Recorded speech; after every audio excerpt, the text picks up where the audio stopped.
আমাদের দেশে কিছু বিভ্রান্তকর কিছু দল আছে যারা এসে আপনাকে কোরআনে পাক তেলাওয়াত করতে নিষেধ করবে। কেন? তারা বলবে আপনি যে কোরআন পাক তেলাওয়াত করেন আপনি কি বোঝেন? আপনি অর্থ বোঝেন? আপনি বলবেন না, আমি তো অর্থ বুঝি না। তাহলে এই কোরআনে পাক তেলাওয়াত করে আপনার লাভ কি? আপনার ধোকায় ফেলে দিবে। কি ফেলবে? ধোকায় ফেলবে। এই জন্য এটাকেই একবার আব্দুর রহমান আসকাফ রাহিমাহুল্লাহ একজন বিশিষ্ট বুজুর্গ ছিলেন।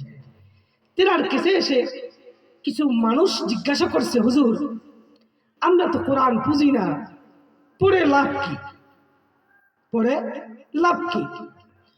তখন আব্দুর রহমান আসকাফ রাহিমাহুল্লাহ বলছে, শুনো তো, তুমি যে রোগ হয় ডাক্তারের কাছে যাও, এমবিবিএস ডাক্তার, যে প্রেসক্রিপশন লাগে সেই প্রেসক্রিপশন কি তুমি পড়তে জানো?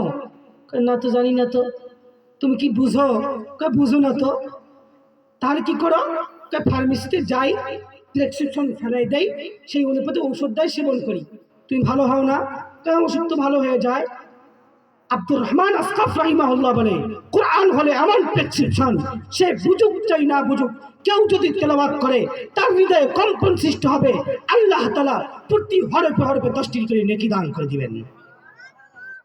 কথাটা বুঝাইতে পারছি আমি? তাহলে এখন বলুন, কোরআন শরীফ বুঝে পড়ুক চাই না বুঝে পড়ুক, সব হবে কি হবে না? হবে কি হবে না?